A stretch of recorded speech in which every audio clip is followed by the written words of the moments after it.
Bonjour chers parents et bienvenue à Mon école bienveillante. Comme vous le savez, dans cette section qui concerne surtout vos démarches pour le projet d'apprentissage, vous avez vraiment tout ce qu'il vous faut pour être accompagné étape par étape, surtout pour le comprendre. Mais qu'est-ce qui pourrait nous aider davantage à comprendre les objectifs où vous devez aller? Alors aujourd'hui, nous allons effectivement comprendre vers où vous devez aller pour mieux réaliser votre projet d'apprentissage. Comme vous le savez, toutes ces étapes, ces petits outils qu'on met à votre disposition sont là pour vous aider dans votre rôle de parent éducateur. Le bilan de mi-parcours de la progression des apprentissages de votre enfant se veut effectivement un outil qui accompagne, qu'on le veuille ou non, le projet d'apprentissage. Dans cette capsule, nous allons le chercher immédiatement, même si je le sais, vous pensez évaluation, vous pensez ça ne m'aidera pas dans mon début d'année scolaire, mais au contraire, votre projet d'apprentissage vous paraîtra plus clair. Comme je l'ai dit tout à l'heure, c'est vraiment de se rendre vers ces progressions des apprentissages, de comprendre comment nous allons faire pour y arriver.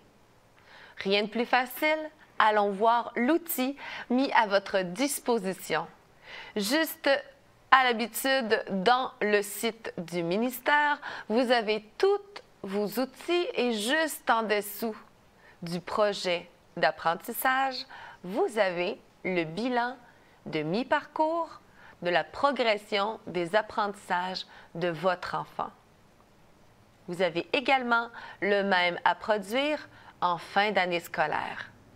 Mais consacrons-nous et concentrons-nous à celui qui arrivera probablement après votre période des fêtes. Alors, allons-y ensemble.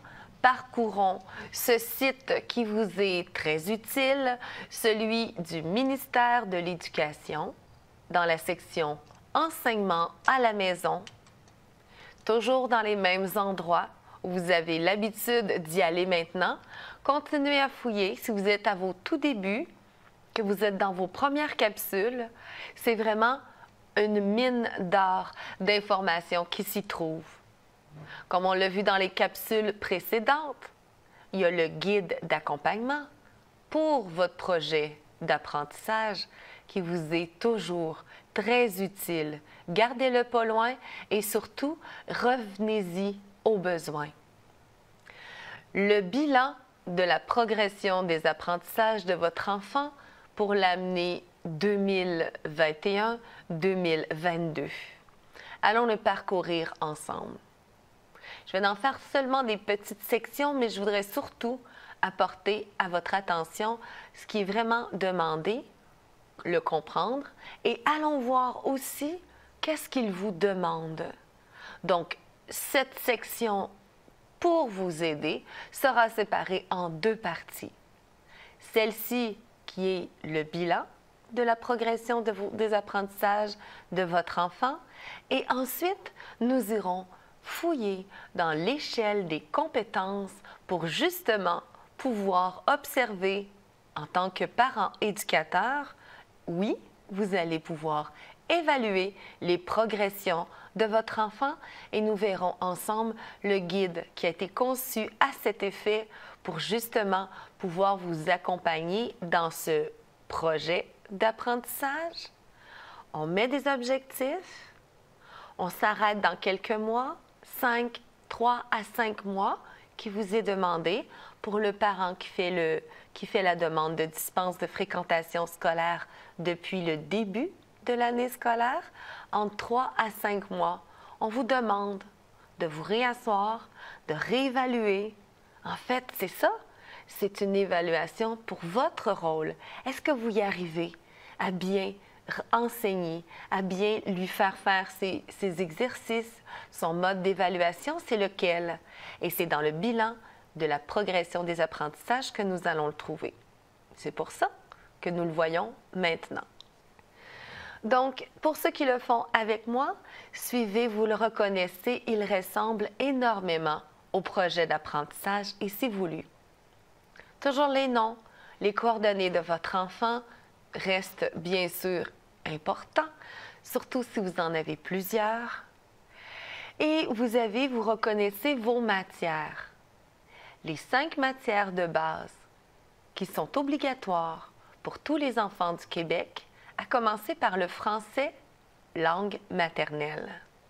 Voyons ensemble que vous demande le bilan de la progression des apprentissages. Vous retrouvez dans la petite maison numéro 5 le niveau travaillé. Évidemment, si votre enfant fréquentait la 4e année, lorsqu'il était dans l'établissement scolaire, vous pourrez écrire ici le degré scolaire auquel se réfère cette année précise. L'évaluation réalisée. À la petite maison numéro 6. Je les aime bien, ces maisons, je vous le rappelle, vous n'avez qu'à cliquer pour avoir le texte explicatif qui vous en dit davantage si vous ne savez pas trop ce qu'on vous demande. Alors, au numéro 6, l'évaluation.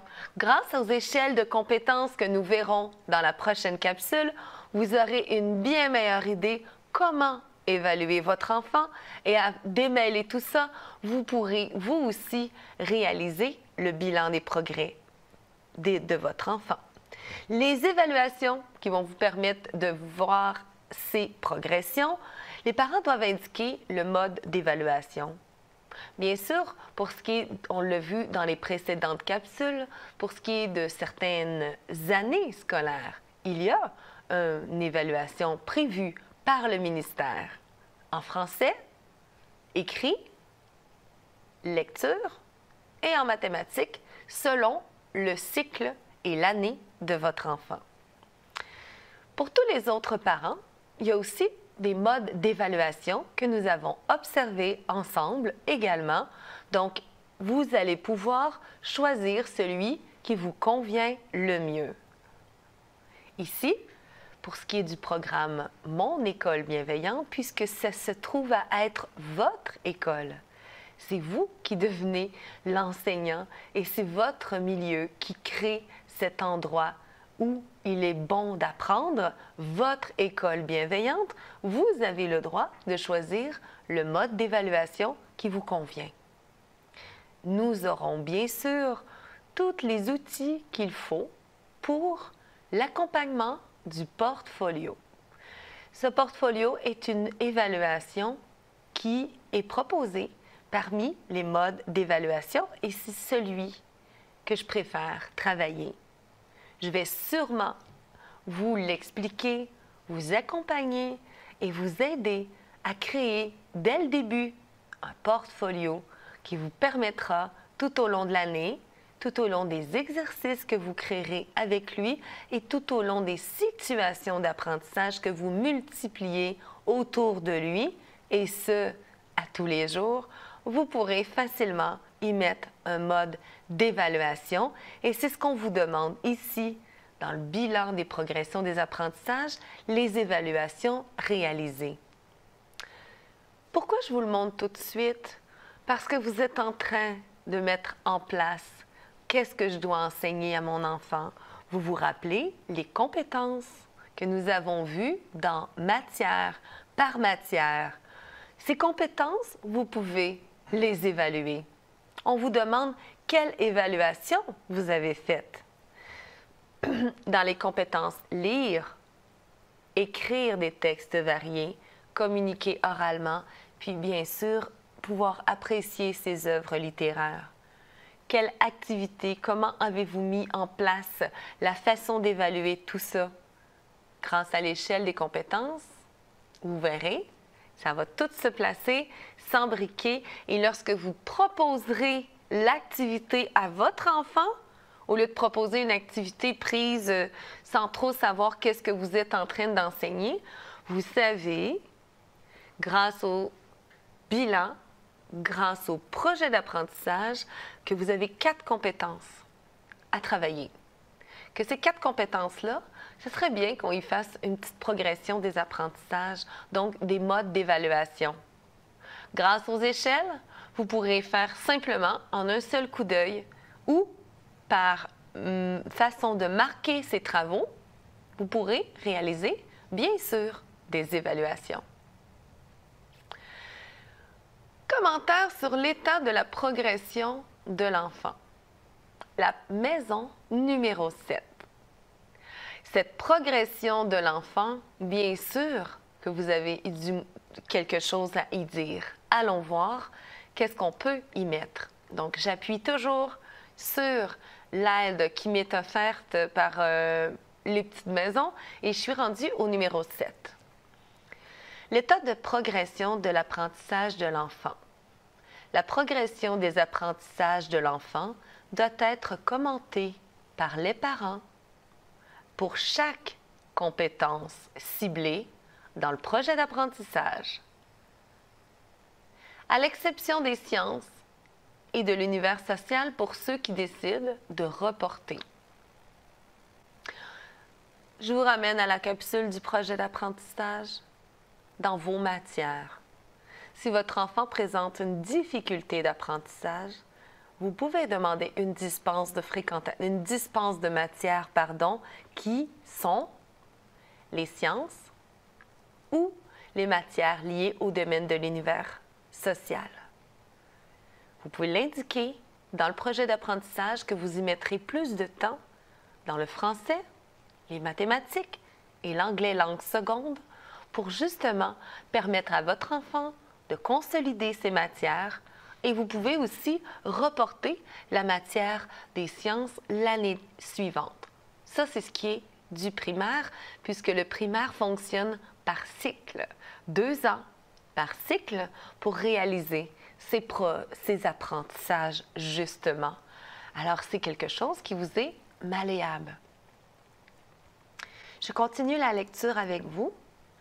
Et c'est donc, on passe l'exception, les exceptions. Nous y reviendrons sur les exceptions et nous avons déjà parlé aussi de ceux qui avaient des difficultés. Donc, dans le guide du parent qui fait l'école à la maison, la petite capsule qui a été là mise à votre disposition, j'en parle de cet élément qui pour vous est peut-être important. Donc, vous pourrez aller retourner dans ces anciennes capsules. Donc, votre état de la progression des apprentissages de votre enfant, je reviens à la lecture. Si les parents ont choisi de reporter les apprentissages, comme je disais tout à l'heure, il est possible de le faire à l'année suivante pour terminer le cycle. Les commentaires attestent les commentaires que vous laissez par rapport aux progressions des apprentissages. Les commentaires attestent des changements qui sont produits au regard des apprentissages de l'enfant depuis le début de la mise en œuvre de votre fameux projet d'apprentissage ou depuis le bilan de mi-parcours jusqu'à la fin, tout dépendant quand vous commencez. Selon le cas, ils font état des progrès, des difficultés ou de l'absence de progression significative. C'est possible aussi. Le bilan n'est pas là pour que vous leur racontiez des belles histoires. Il est vraiment là pour que vous puissiez écrire les faits, comment ça se passe, et vous êtes en mesure de voir, grâce aux traces que vous laissez, si l'enfant progresse, s'il progresse avec difficulté ou s'il ne progresse pas du tout. Donc, c'est à faire dans le bilan de progression des apprentissages. On vous le demande pour chacune des matières. Alors, si vous êtes en train de rédiger le projet d'apprentissage, c'est pour ça que je vous démontre, que je vous laisse à votre attention tout de suite cette capsule pour que vous puissiez faire le lien entre le projet d'apprentissage, ce que vous allez amener comme matière, comment l'amener, vers où vous allez avec ces matières. Et les capsules que nous mettons à votre disposition pour chacune de ces matières vous aideront grandement à pouvoir aussi voir en un clin d'œil s'il y a progression, difficulté dans les progressions, difficulté dans les apprentissages, ou s'il y a absence complète de progression de votre enfant. Et à ce moment-là, l'agent du ministère qui est attitré à votre dossier pourra, c'est certain, vous apporter davantage d'aide, de lien ou de support, tout dépendant d'où est votre difficulté. Alors, en attendant d'avoir cet agent à votre disposition, vous avez aussi les outils et ça me fait plaisir de faire le petit tour avec vous pour que vous en preniez connaissance afin que le projet d'apprentissage, le projet d'école à la maison et le projet famille tout court soient une réussite avec une atteinte de plaisir en même temps. Donc, retournez dans votre projet d'apprentissage, voyez avec le bilan, ils se ressemblent les deux. C'est vraiment le projet, où est-ce que tu en es rendu? Est-ce que ça se passe bien? Où est-ce que tu t'en vas? Et c'est tous ces outils qui sont à votre disposition. Donc, bonne recherche, bonne planification de tout ça. Et je suis très heureuse de savoir que bien outillé, vous allez commencer votre projet d'école à la maison en toute sécurité. Pour le plaisir d'instruire autrement, on se retrouve dans la prochaine capsule. Je vous remercie et bonne fin de journée.